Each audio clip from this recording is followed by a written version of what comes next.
Yeah.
So she takes me to the dog again.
that's alright. Steve, you know what time, right? You know what time?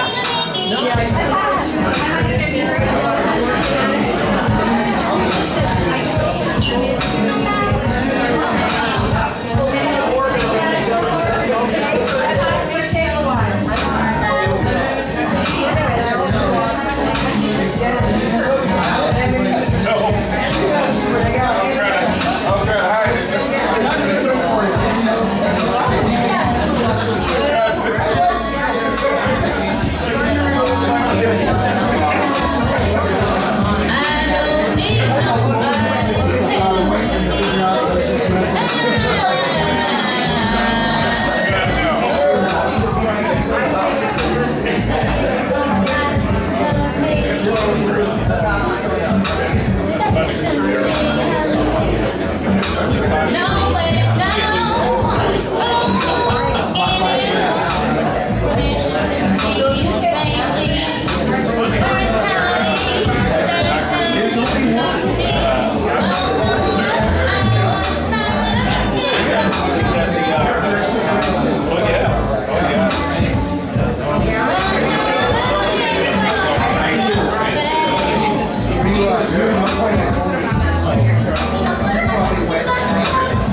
We just wanted to make sure everyone was awake. We are getting ready to start, so if you can grab your seats, please. We're gonna start the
a part of this very special day and collaboration here at Girl Hub GR. We are so grateful that you're here today.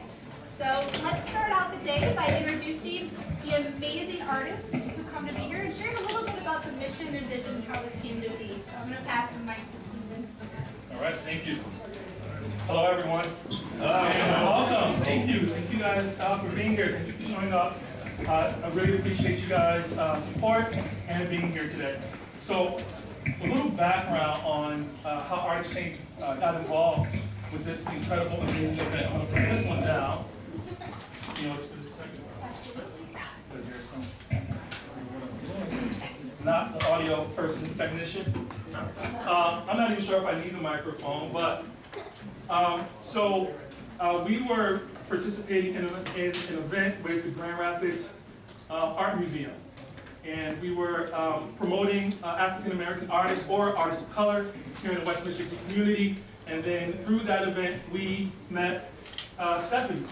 And so Stephanie we hit it off. She talked a little bit about her mission and her vision for Grow Hub and how Grow Hub was really a place of inclusion, really a place for entrepreneurs and people from all walks of life to come together and share their passion and their dream and to do great things for the community, which really spoke to Art Exchange and what Art Exchange is about. And so that was just a really natural fit for us to collaborate and participate in an event like this.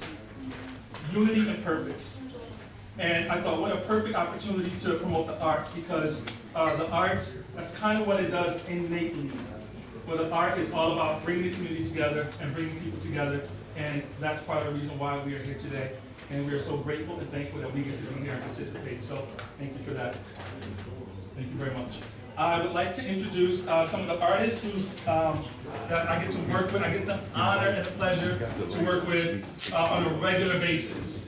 They put incredible, amazing work out in the community all the time, and I'm just thrilled and honored that I get to work with these amazing artists of color. First up, I would like to introduce artist extraordinaire, my mentor, one of my inspirations, my guide. I'd like to introduce Laurel Reynolds. Hey guys, thank you so very much for having us. And we are honored to be a part of this event. We can't thank you enough, really, for coming out and participating and just showing up. We really do appreciate it. First of all, I am particularly honored to be asked to participate in this kind of magnificent bowl of magic here called Stephanie. Also, it is an honor to be in the same room with artists like Isabel, Alfie, Ryan, and Ricardo. Please take advantage of all of the works that they have here available tonight. Peruse them, let them know what you think of them, let you know what you think of the works. And we thank you again so much for coming out tonight. Appreciate it. Thank you. Next up. Gotta take the mic from you. And in addition to, this is about coming together at Girl Hub GR. So this journey to get here and started at the first female and family-owned, purpose-driven business incubator, I'm looking across at so many people who played such a huge role. Monk, who was with me at GR Summer Project and really helped believe in a vision to create a space for young people, starting in our local parks. Just people like people today coming together and giving of time, talent, and treasure is such a beautiful blessing, and what makes Grand Rapids and our community what it is today. Our grass group, who's in the audience supporting today, who've been with me on the journey since I started Girl Business Today, which led way because people in this room chose to hire our business and chose to say yes to giving us a shot to share our talent and to share our purpose with you. Thank you. If you wouldn't have hired us, this wouldn't have been possible. To the gentlemen and the mentors that I have, I gotta shout my mentors out to you, Stephen. The wonderful Steve Lopez, who I met three years ago when he was just starting his business and has been such an intimate part of this journey, and who believes in people, planet, profit, and purpose. To J.R. Muller, who also said yes to helping to sponsor this event. As a startup, it's not like we have tons of funds in the bank, right? We're nitty and gritty and getting out there and believing in God and believing in our community. And through that, everything and anything is possible. To our wonderful Pastor Greg in Uptown Church, who have, look at these chairs, guys. I mean, like, the things that go into events, I mean, it takes everybody. To the support of my wonderful husband and my family and my daughter Gabby, who every day they sacrifice time with me so I can build a dream, and they believe in the dream and they're a part of it too. I love you so much, and I won't be where I'm at without you. So thank you, and thank you to my wonderful mom who's in the audience, and to it's all my family. And then I am going to shout out Erica in the back. She started Alma at the same time that I was starting entrepreneurship, and we both bring different skills to the table. I'm a for-profit to lead impact. She is charitable, like let's do this and let's go, and that's awesome. And you need everybody, and everybody's talent at the table. So I just want to say thank you, and to everybody here at Girl Hub GR. Listen, Kathy DeVries, Dr. Andrea Blue, we are all part of that 5 million women who were displaced from the workforce during COVID. And look at what we built together and are going to continue to build together. So I appreciate each and every one of you. And I would like Steve to say a couple words as well, and great space for him too. So.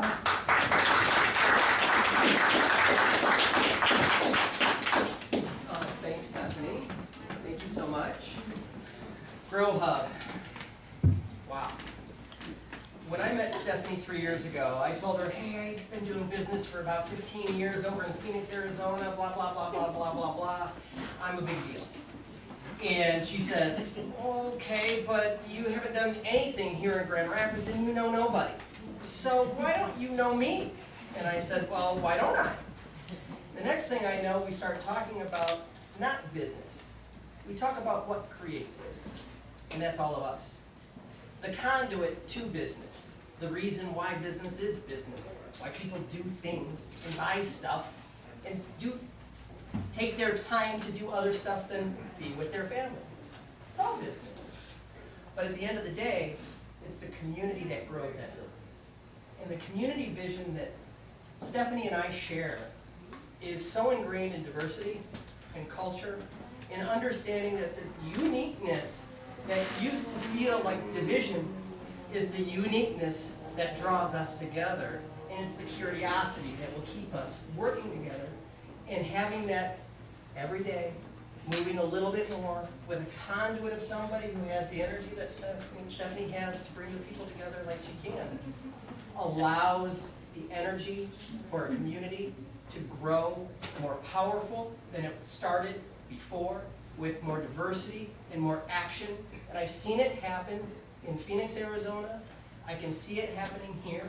And I will tell you, COVID was a blessing in disguise. Now we have an understanding more of who we are and what we as an individual can contribute to a community. And it's pure and real and from the heart. Nobody anymore cares about the big game, I don't think.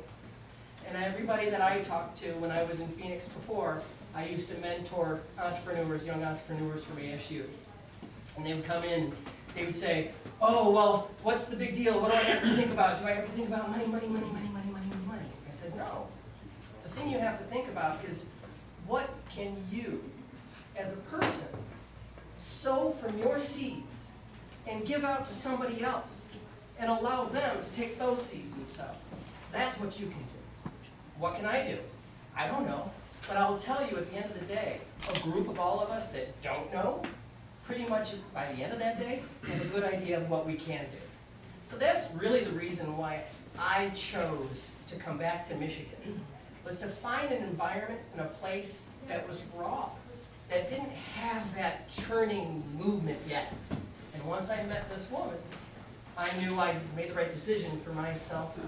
And after that, I look out into this audience, and I see not only the right decisions, but I see tomorrow's right decisions, and the decisions after those being right, and the decisions after those being right. It just makes me so happy to be, I guess, invited to talk, but who I am is more about not talking, but doing.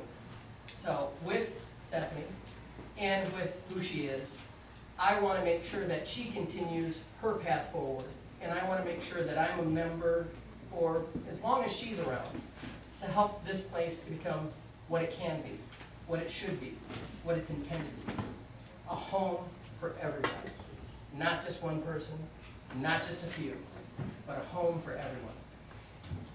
Thank you so much, you guys. The last thing I want to say, strength. The strongest people I have ever run across in my life have all been the women in my life.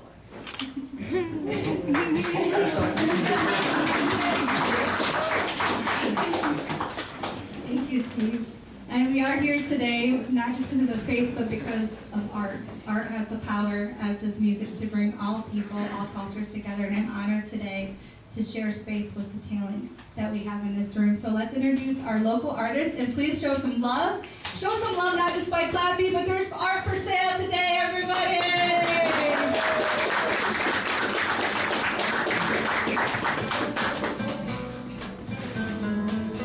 And I want you guys to meet the rest of my heroes. I'd like to introduce you guys to the owner of Isabel Media Studios, photographer extraordinaire, Isabel Lopez Slattery.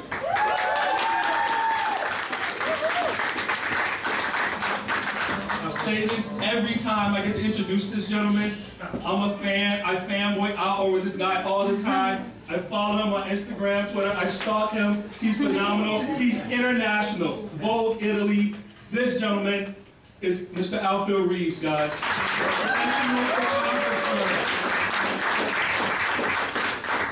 His photography, oh, you see it. Just take a look at the art, at the photography around it. It's incredible. Also, this gentleman is, he doesn't know it, but he's my personal counselor. I get to look at his artwork and have moments where I get to center myself. It's counseling for me. It's therapy for me. In fact, some of his work is titled Green Therapy. You have to take a look at his work and maybe even own it. Ladies and gentlemen, Mr. Ryan Crowley.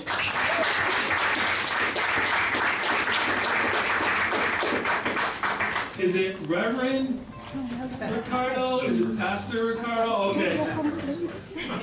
Just Ricardo is fine. It's just Ricardo. Ladies and gentlemen, Ricardo Tavares.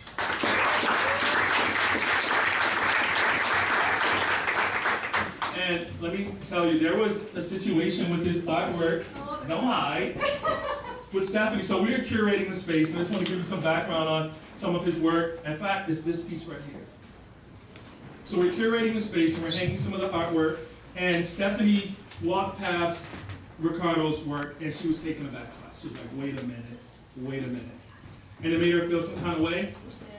And so I kind of want you to share, I would like her to share her story because it just kind of speaks to the power of art. Do you mind? I'm more than happy to. This is what we do at Girl Hub GR. We step into a safe space to have uncomfortable conversations that bring people together. And I have to lead by example, and I had to check myself at the door this day.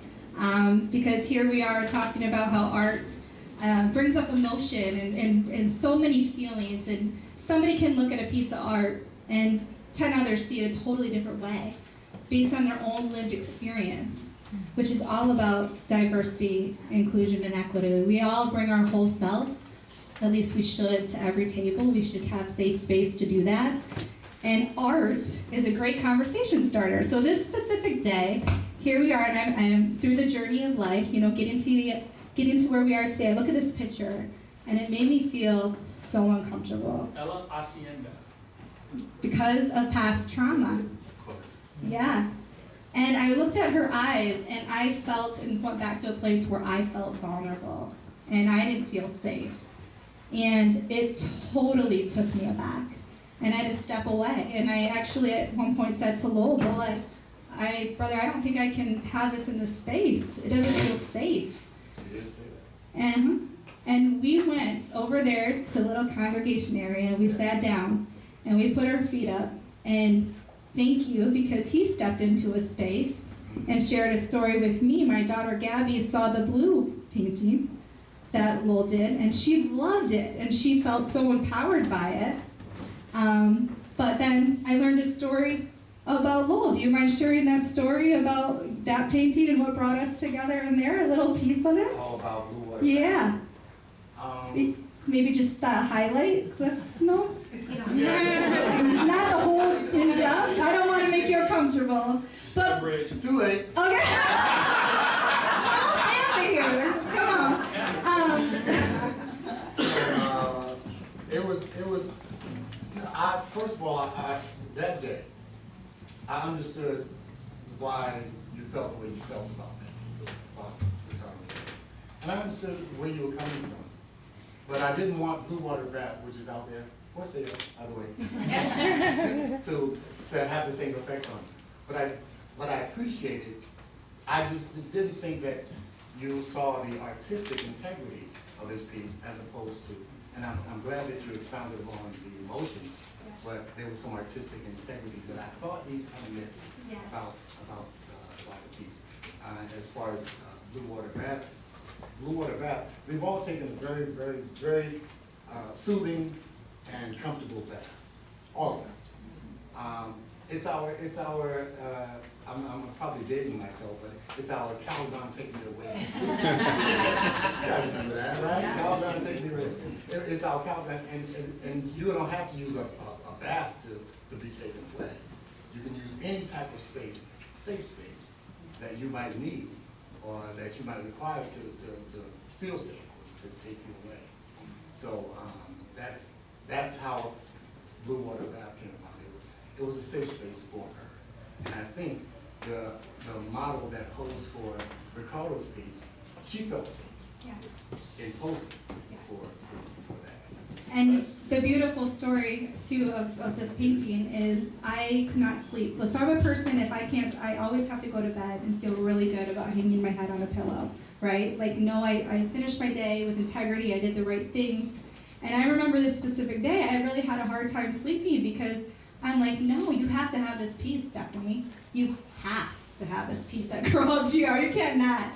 And then I had the pleasure of meeting Ricardo, and I made a call, and I said, I won't do this if we don't have the blue painting and that piece at Grow Up GR, because we are doing this dang thing here, okay? So then I met Ricardo, and Ricardo brought some light into my life, and now this piece needs to stay here forever. Can you share the story behind the piece? Sure. I just appreciate your vulnerability, Stephanie, and just sharing where you were coming from when you were thinking about this. I think that's important. So actually, this piece is one that I did after a long time of not doing any art. I don't know if I told you about that, Stephen, but so essentially, there was a model that posed for this piece, and there was I'm a part of a group of artists that they get together and do art, Grand Valley artists, and occasionally there is a model. And so when I'm looking at the model and the pose that she's in, I am captivated by her character more than I am by her body. And I think so often as artists, doing life drawing, you try to get the body and everything perfect, but what I felt in that moment that I wanted to portray was a woman who is overcoming obstacles and rising above her circumstances. And so that's why I titled the piece Ella Asciende, which means she climbs or she rises.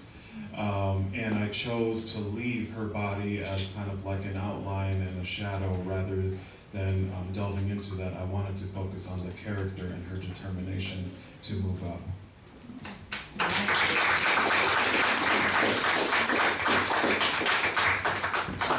Thank you for sharing that. It's an incredible painting, so thank you for that. So this event, Unity and Purpose, is such it's not a titular title. It actually means something. And we are all united in a common purpose. And there's no medium that I could think of that's more apropos to bringing people together for a purpose than art. So again, I'm honored to be here. I'm thrilled to be here, and it's very meaningful to what we actually do. So the conversation today is exactly about that. Art's ability to bring us together as a community and to unite us. So all of the questions that I have today, I have all of 2, which means I need you guys to get involved, ask these incredibly talented people questions, concerns that you might have. But I'm only going to ask maybe a couple of questions, and I'm going to turn it over to you and ask you to engage. There is a microphone up here, a community microphone. If you're comfortable, if you have questions, please feel free to visit the microphone and pose your questions to this incredible panel. So I'm going to get us started with just a couple of questions, and then feel free to join us and chime in. So, you guys ready? I'm ready. A couple of questions, some hard questions. Before the questions start, I would not be on this chair if it were not for this young lady right here. This is Adrian House here.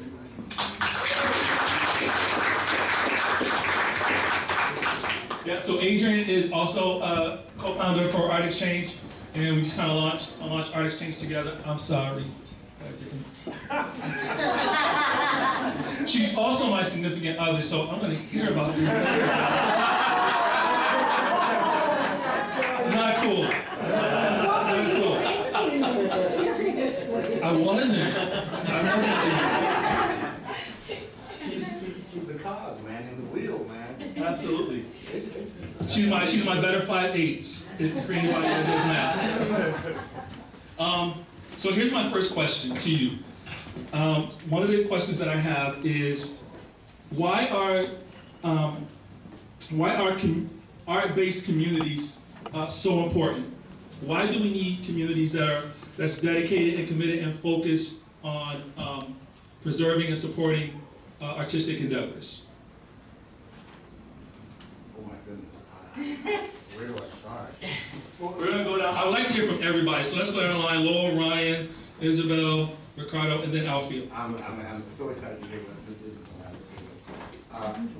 We can talk about how transformative it is by the simple example of this beautiful young lady, Stephanie, how her interaction and what Ricardo's piece had, the effect that it had, because art is so subjective, and you take what you give. For me, for my job, is to formulate an idea, let it run down my arm, through the brush, and get the F out of the way, and let it do whatever it is going to like. And being that it's so interpretive, you can get what you need from it, or give it anything that you might need. So I think it plays a vital role in I think our emotional well-being as people. I think I know that was stupid, but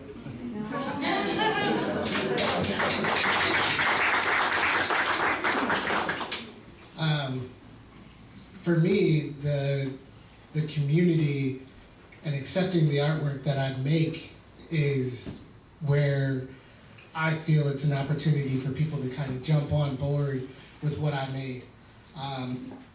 I was telling the senior pastor earlier that me creating art is a compulsion. It doesn't matter if I sell it. It doesn't matter if I'm putting it in the basement where my wife looks at it and gets mad at me. It doesn't matter if I do sell it. It's very, very non-romantic for me, which is different for some artists. I create because I have to. If I don't create, then I get moody. I start to show the worst parts of me.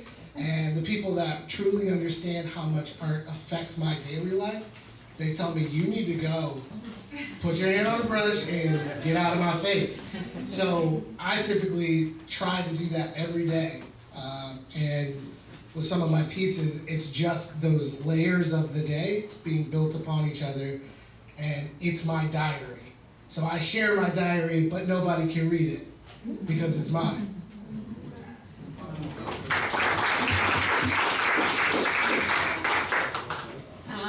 Well, for me, I think why art is very important to have in the community. I could say it, we all go, like the sports season, doesn't matter if you're basketball, football, whatnot, there's always a season for sports, and you go to a sport event and you gather with other people and you are excited to see the game and all that kind of dance, right? I think sometimes art is not looked at that way. because it's just hanging in the wall and you look at it and then you pass by it. If you don't talk to anybody else, you don't go through those feelings and assignments, or that if you have other friends that like to go to the art museum or like that, it's not as common.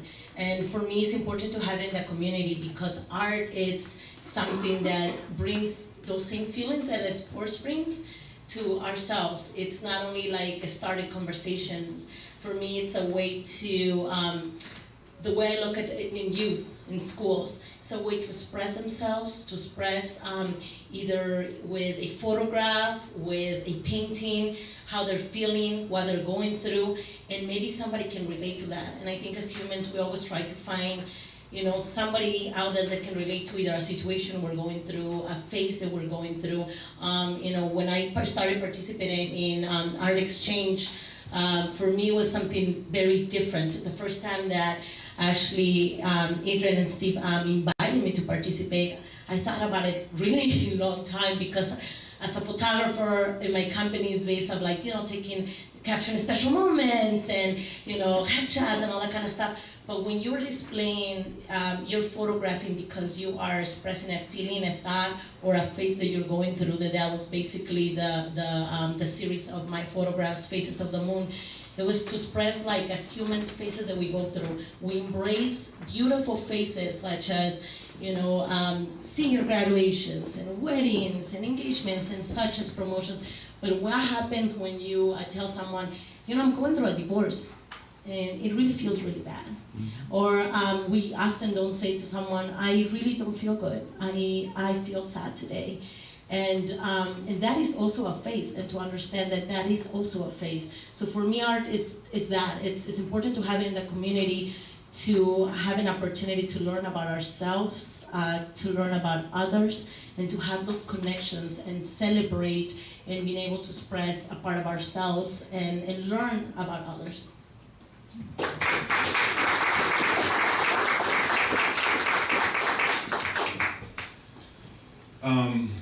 I'm just really glad I'm sitting on this end of the line. So it gave me time to think about what I wanted to say. So there's a couple of different angles that I could talk about this. What comes to mind first is I sometimes do still lifes, and I do pencil and charcoal, and I think those things are nice, and sometimes people look at that work and they're like, I really want that. I'm like, I don't even really want to give this to you because it's just a still life.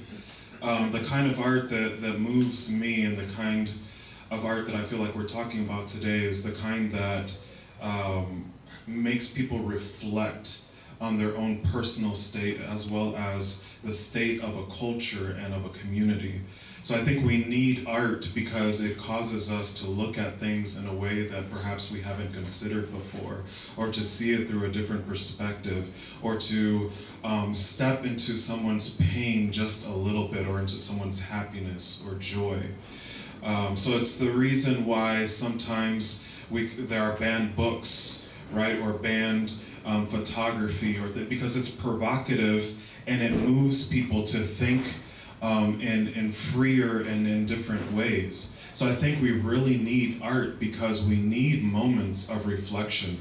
We need moments to come together and consider what we are experiencing as a community, to think about our history in a different light, through different eyes, and to reconsider what our future could be.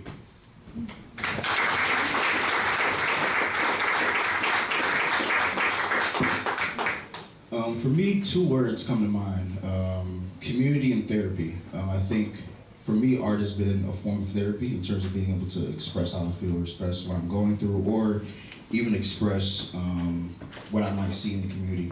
So I think there's that aspect, and I think just the community in itself and how art brings people together from various different places and worlds.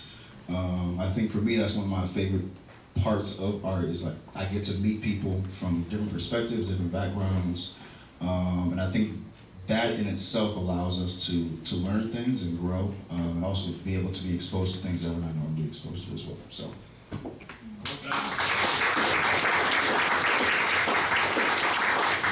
So I agree with everything that our panelists just talked about, and I don't think it's a stretch to say that art has this unique ability to unite people, because one of the guiding principles of art is unity. Your painting, your drawing, your photography, it has to have the proper composition, right? So the lines, the shapes, the colors, they all have a particular place, and you all have to bring all of those pieces together. They all have to be united in order to create a balanced, well-made composition, well-made piece of artwork. So composition, unity, is innate in what we do. And when we present that to the community, it's already there. You just have to engage. And through that engagement, you'll find unity. You'll begin to bind with others, maybe that you haven't found a connection with before. So it's very much an innate trait within art itself. It's just natural. So thank you guys for sharing that. Really appreciate that. Is there anyone in the community, anyone in the audience that might have a question, comment for us, for anybody on the panel? If you want to I step don't over. know if I need a microphone. Okay. All right. I heard thoughts about therapy and expression and things like that, and I'm kind of obsessed with like collective trauma healing.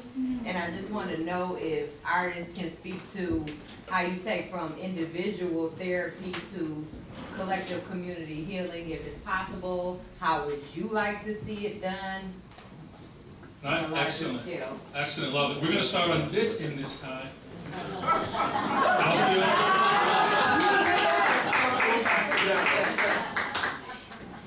Yeah, that's a Thank you good for one. that question. Yeah, I think it's necessary. I think art is a different medium that people can use to be able to get therapy or express themselves or express pain or whatever that they're going through. So I think there are so many different mediums and avenues. And I write poetry as well. So I think about poetry, I think about painting, I think about photography, I think about all different types. And I think that it's necessary to be able to have those different mediums to be able to do those kind of things. So yeah.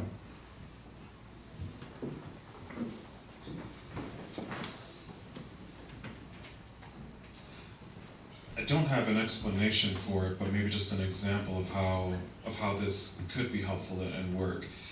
So I work with young people, and we took a trip to Detroit this past summer when we went to the African American History Museum, the Charles Wright Museum, I think is what it's called. And in the museum there is like a wing where they have rotating art. And the art in this particular space, it was highlighting an African American artist, and there were these beautiful paintings, just capturing. Some of it was capturing historical moments as it related to the Black community. Others were just kind of the reflection of the artist himself as being a Black man, and most of the youth in the group were also Black, and so having them walk through that space and consider art that reflected their own lived experience, it was amazing, and it was transformative, and it allowed them to be able to speak to things in a way that they probably hadn't been comfortable about speaking before, about the ways that they have dealt with trying to live out their identity authentically as being African American or African descent. We did have one person who was actually from Africa.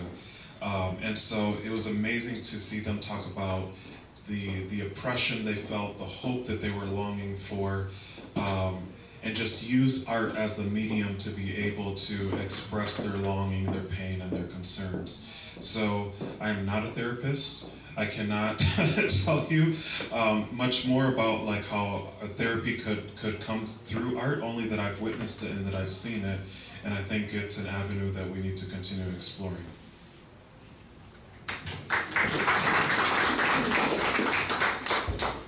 well, after this, I think you guys summarized things that I already was thinking, so now I'm like, what do I have left to say?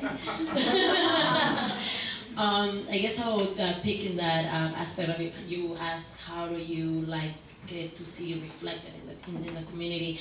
The way I would like to see it is if when we're talking about therapy, or like let's say that word, we're like, it means ties to like a lot of like mental health, right? And when we talk about mental health, I think at least for me, for one period of time in my life, I thought it was just, when there's something that it needs to be cured with, going to the doctor, giving some medicine or something.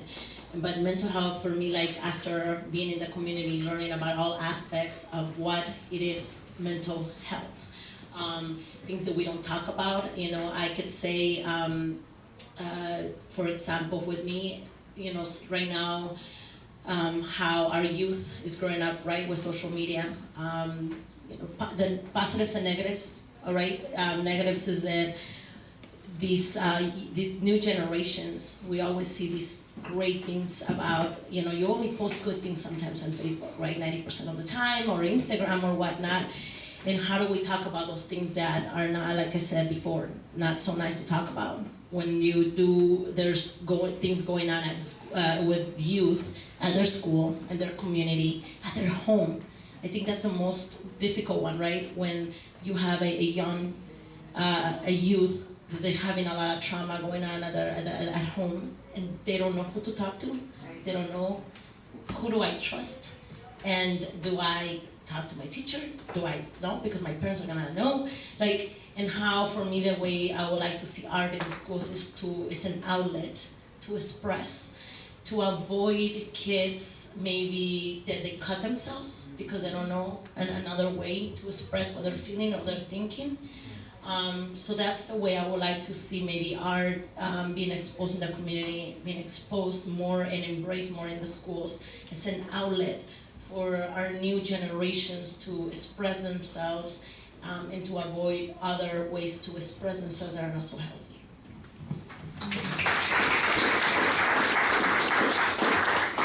And for me, I'll just give an example. So I'm so terrible with the years now. I think it was last year. I don't remember. So yeah. Before or after? It was during. So roundabout way of saying it. But I'll give my example of me sharing the way that I cope using art with the community. So I did a mural on Michigan and Fuller, and it's right behind the subway. And the week before I went ahead and made that painting, or that mural, Jake Blake was shot in Kenosha, Wisconsin. I grew up there. I've had my own interactions with the police there. I've had my own, interactions with everybody that's there. I still have family and friends that are there. And for the entire week after it, all the aftermath, I was just so fixated on what was happening there because I was conflicted. I mean, looking at it from just my perspective, I understand why the officer acted the way that they did in that situation. And that's tough for certain people to go ahead and say. But on top of that, I also had to witness the city that I grew up in burning. Like, all of those streets that they burned, that was by my high school. It got to a point where families above businesses were putting that they lived in the home with children because people were so afraid that people were going to light the business on fire and potentially give those children no way to get out of the building. So for 4 days, I was building myself up with that sort of energy, and it's making me shake right now. And when I went to the wall to paint, obviously I'm a black man, I stick out for that reason, but I was wearing a green vest, I had ladders, I had paint cans, I had a tarp to lay down where I was trying to avoid messing up the parking lot, and someone wanted to call the police on me because they thought I was defacing the building. And I was like, the opportunity to deface a building with the amount of stuff that I had. that was my thought process. I was like, man. But luckily, one of the employees there was aware of the program that was going on. The person that headed up the event actually called Grand Rapids PD to specifically tell them that I was working at a specific location and that another African American gentleman was working in a specific situation, so that if they got calls on it, at least they had some sort of foresight. Now, as I was going ahead and continuing with the painting, it was me physically putting my problem on the wall. I don't want to call it anxiety right now because I don't know if it was, but it was definitely a moment where I was hyping. And if you go see it, it reads right to left. It's orange on the right side, lots of shapes, lots of energy, and as it moves to the left, it starts to cool down, the shapes start to open up, and it feels different. And literally, the reason why I say that I use that as my example is because I was so physically exhausted that I got all of that 4 days of energy out on that wall. And when I was talking with the building owner and the folks that actually headed up the project, I said, can I paint this whole wall? Which is a weird thing because I wasn't getting compensated to paint it as much as I did, but I needed it. I needed it. And when I did that, there were people in the community that were coming up to me and talking about it.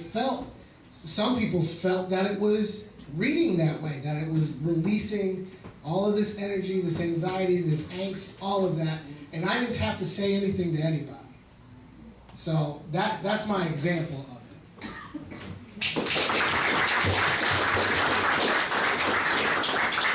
Well, I'm going to try and be as brief as I can, as intelligent as I can. But for me, to answer your question, thank you so much for the question. And if I don't if I don't paint, I die. That's just my therapy. These three people, wonderful people right here in the front, who are three of my favorite people on earth, can attest to that. If I don't paint, I die.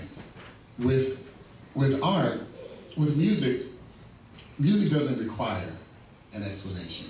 You know how a song makes you feel. You know how a melody makes you feel. You know where you were, how old you are when you heard a song that brings you to a certain position, a certain station in your life, what you were doing. But for some reason, art requires an explanation. What was the artist thinking? Like there's some mystery to unfold with, and there really isn't. I paint for you to engage and how it makes you feel. Stephanie's a perfect example of how it made her feel. That's why I can't do what Ryan does. I can't do what Isabel does. I'm not that talented, trust me.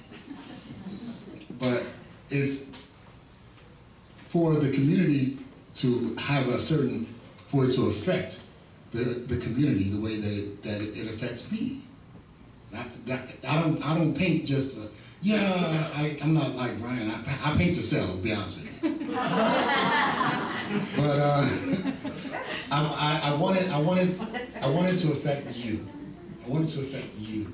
I want you to feel a certain type of way. I did a painting called Numb, The Weight of Anxiety, because the year 2020 kicked all of our butts. We all felt some type of way about it. Whether we were locked in the house with people that we may or may not want to be locked in the house with. Or whether we were forced to do this or forced to do that. Either way, it had some type of effect on us, some magnanimous or minimal effect on all of us. And that's what I want you to get from, and I want the community to get from what we do, what I do, when I move the brush. I move the brush and I get out of the way. Take from it what you need. Give to it what you need. So that's how I feel about it.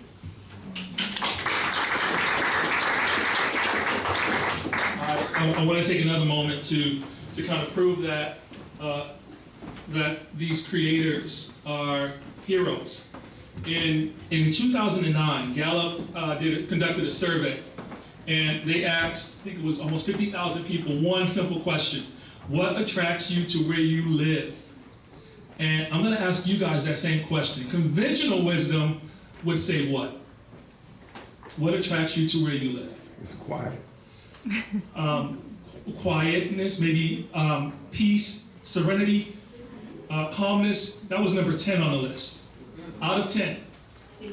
Safety. Safety, same thing, idea. Peace, quiet, safety. That was number 10 on the list. Anybody else? Convenience and family. Family, convenience. Family, convenience. I have my list right here. Number 9 on the list. Out of 10. Anybody else? Affordability. Affordability. That was number 7 on the list. Right, neighborhoods. Innovation. Innovation. That was number 5 on the list. Creativity. Business, economy. Number 6 on the list. The top 3. Close to food. Culture. The top 3. Culture. Social offerings, openness, and the third one was art. Art being education, business, security, school. So, ladies and gentlemen, these guys are extremely important to our community. They are the reason that most people would say, this is why I live where I live. And it came in the top 3. 2009 Gallup, you can look it up. So I just want to take a moment to, again, give these guys their flowers and let them know how important they are to communities. You are the reason why people live where they live and why they stay where they stay. So art is an extremely important piece of the community. Questions? Anybody else? 2 questions. Ryan, number 1, where is that painting specifically? It's on Michigan and Fuller. Those are the cross streets. And it's right behind the subway. Behind the subway. All right. And then secondly, is it low? It's low. Yeah. So that was interesting, and I think art is a mystery. I'm an amateur. Much of it I don't understand. Should, it's like, I have no idea. Should all art have cliff notes, a description, you just, I want to see that piece because I know what's behind it. Or should us amateurs be, drawing what we see? Draw what you see, because I remember when I was younger, my brother, I was showing my family some sketches and some things that I've done, and I said, well, it's just a hobby. But I realized the art is so subjective, it's going to be exactly what you say it is. If it's just a hobby, that's what's going to come across the canvas. That's what's going to come down your lens. It's just a hobby. But if it's a passion that affects you, those around you, meaning i.e. your community, then that's going to show as well. So whatever you can call yourself a novice, or you can call yourself a maven. Those are 2 opposite ends of the spectrum. But I don't think you should judge yourself so harshly. Because in any culture, a stick figure that we see on cakes is still art.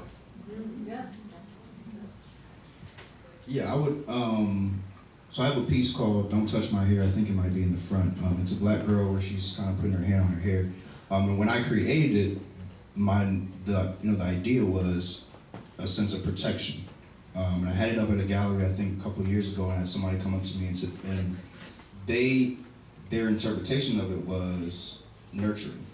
So I think the artists, we might create, our pieces and have a specific reason, but I think it's always open to interpretation, and people are always going to see it differently as well. So.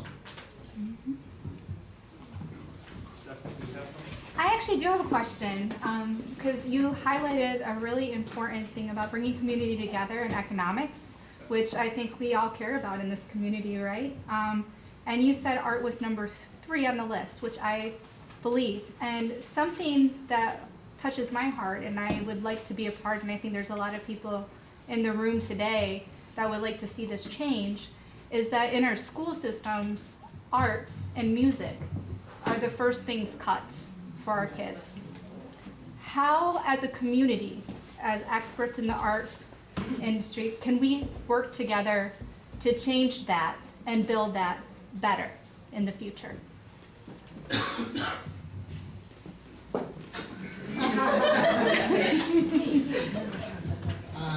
So I actually have two in-laws that are now both music teachers in GRPS. The best way to do it is get involved with school boards, get involved with the budgets, and be a part of that. Because if the people that are on the board don't see the value, then it's easier to cut. But if you see the value and you understand that it's necessary for kids, then we have to be the ones that go make that You change. have to say loud enough. You have to get loud enough, strong enough. You believe in it. You gotta believe. You can't, like I said, it can't just be a hobby. It's gotta be a passion. Yeah, and the crazy thing to me is like every turn you go look at, there's studies that show music, arts, and physical education have such an impact on children's lives, but yet those are the ones that get taken away. I think just actually adding to what you said about being involved and in their just boards and in the community. Also, I think just having conversations of how important that is. As earlier, as how I was mentioning the example of sports. I think here in the United States, culture around sports is very important. And we are more likely to support sports, right? To go to a football game, a basketball game, and whatnot. But how many times do we support the Grand Rapids Art Museum when they're having a gallery or the Grand? I mean, so I think culturally we still don't look at art as important as it is maybe like physical activity. Like if they are engaged in swimming team or in soccer team or whatnot. And so art and music, somehow I feel like culturally here in the United States, it's not value as important as it is sports. So how can we start having those conversations in the community that it is important, right? Like for the many reasons that we talk here, not only about an outlet to therapy, an outlet to get to know one another, to connect, for many reasons that we just talked about here. But I think it's just the importance of, even if you're not in the board, to be very intentional in our community, the conversations we talked about.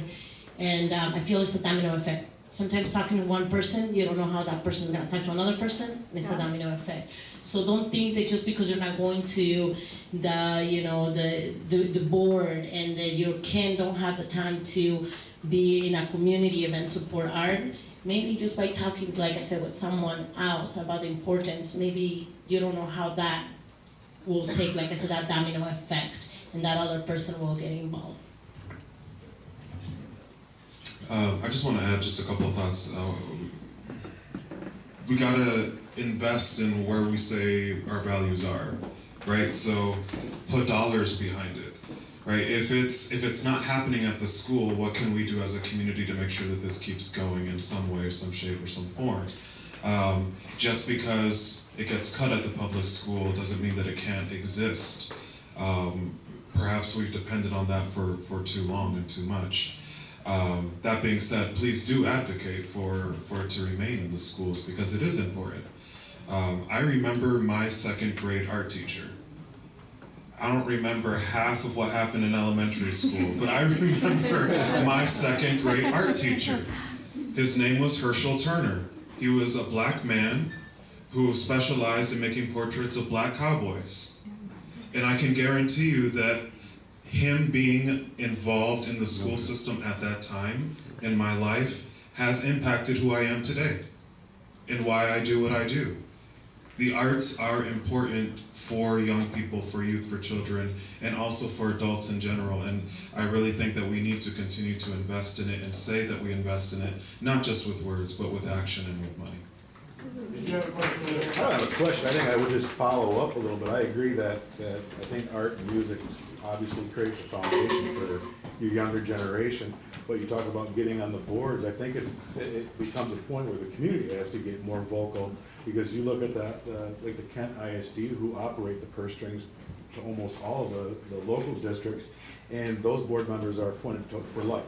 There's no term limit, so I think it's being more vocal going in and just fighting your purpose to say we need this more in our schools. You know, we have you know, KCTC, which is a vocational school. There's no reason that they can't have photography, they can't have art, they can't have these other things in there. But I think it comes down to the community being more vocal. I don't think it's necessarily that you have to be on the board, you have to get the board's ear. Can I ask you a question? Yeah. It seems like the state funding listens but doesn't support that. Do you think it's more of a private funding matter or advocating for I it? think it's just like with anything, it's the squeaky wheel gets the grease. And someone at some point has to speak up. They have to be at these board meetings. I know that the ISD has board meetings once a month and they're empty. And we're talking about millions and millions of dollars. Why aren't we there? Why aren't we speaking out? We can sit here and have these conversations all day long and you can put them on Facebook, but it's not getting to the intricate people that are gonna make the difference. And those intricate people are the ones that are sitting on the boards that are appointed by the ISD, and they're kept there forever. They lose touch. How do we know when those board meetings are? Because I'll be there.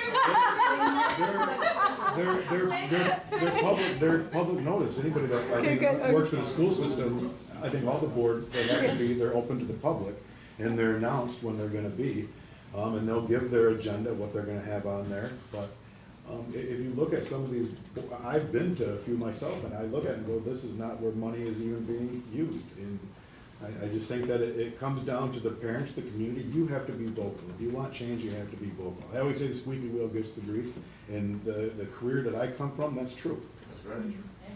You had a question? Yeah, so there's so much beautiful art all around us, on the walls, on easels. There's a room behind the photo booth with prints, so accessible. So how do we purchase those tonight? Ben? Adrian. Woo! Adrian! Everyone get a squeaky wheel tonight and support these artists. Yes. Yes.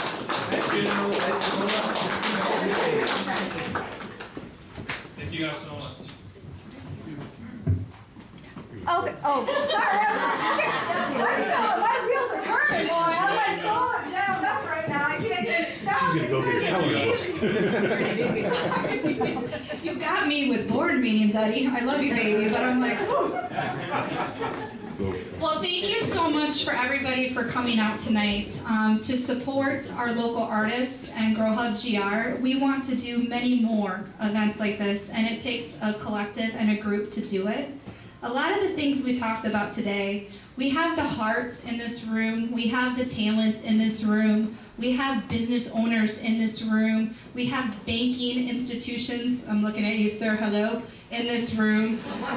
We have support of local businesses. Thank you again to J.R. Mueller. Thank you again to Steve Lopez and Zero Res. Thank you again to everybody, DJ Purpose, who shared his time and talent with us. Stock the Bar Vodka, who donates 10% more of every bottle sold to help local kiddos. If each of our businesses said yes to putting 1%, 5%, 10% together in one pool in the future, and I'm going to leave you with a thought to take action on together in the future.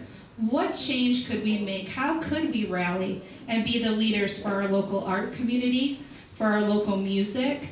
How could we make our voices heard without having to go and be on those board meetings, but create our own tables, our own boards, our own purpose-driven community? I mean, I don't know about you all, but I'm game. So let's leave today thinking about that, but not before we buy some local art.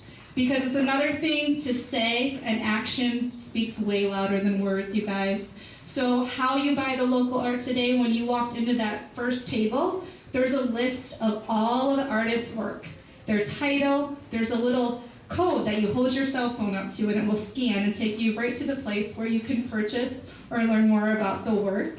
Also, if you see something you like and you want more, yes, artexchangegr.com rallies around our local artists, and this creates a space for us to do this and continue going.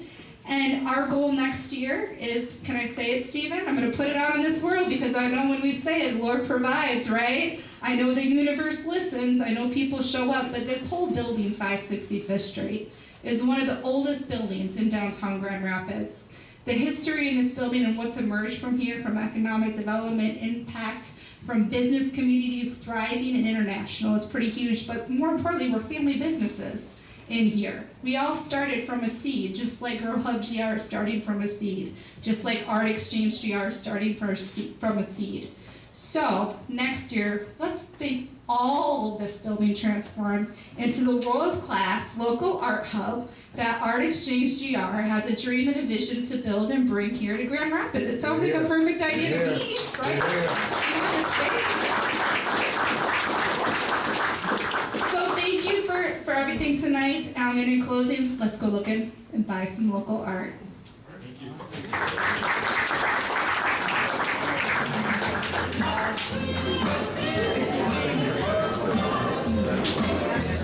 Thank you.